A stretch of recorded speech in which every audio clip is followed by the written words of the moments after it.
ಈಗ ಈ ತರ ರೇಪುಗಳಾಗ್ತಿದಾವೆ, ಈ ತರ ಇದೆಲ್ಲ ಆಗ್ತಾ ಇದಾವೆ ಅಂತಂದ್ರೆ ಅವ್ರಿಗೆ ಏನ್ ಶಿಕ್ಷೆ ಕೊಡ್ಬೇಕು? ಈಗ ಬೇರೆ ದೇಶದಲ್ಲಿ ಏನು ಅವ್ರ ಆತರ ಮಾಡಿದವ್ರಿಗೆ ಶೂಟ್ ಮಾಡ್ತಾರೆ ಅನ್ನೋದಿದೆ.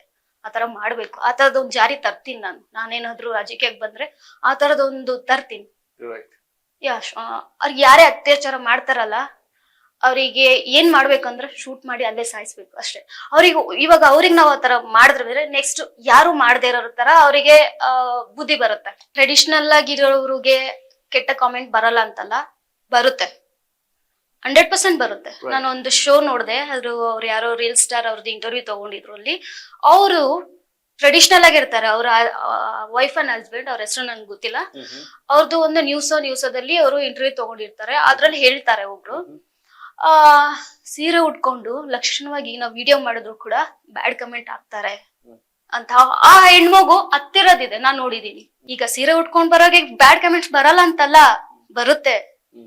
100% ಅಲ್ಲ 200% ನಾನ್ ಬರ್ದ್ಕೊಡ್ತೀನಿ, ಬರುತ್ತೆ. ನೀವು ನೋಡಿರ್ಬೋದು, ಸೀರೆ ಉಟ್ಕೊಂಡ್ ಮಾಡಿದ್ರು ಬ್ಯಾಡ್ ಕಮೆಂಟ್ ಹಾಕ್ತಾರೆ, ಮಾಡ್ರನ್ ಆಗಿದ್ರು ಬ್ಯಾಡ್ ಕಮೆಂಟ್ ಹಾಕ್ತಾರೆ, ಹೇಗಿದ್ರು ಹಾಕ್ತಾರೆ. ಅಂದ್ಮೇಲೆ ಏನ್ ತಲೆ ಕೆಡ್ಸ್ಕೋಬೇಕು?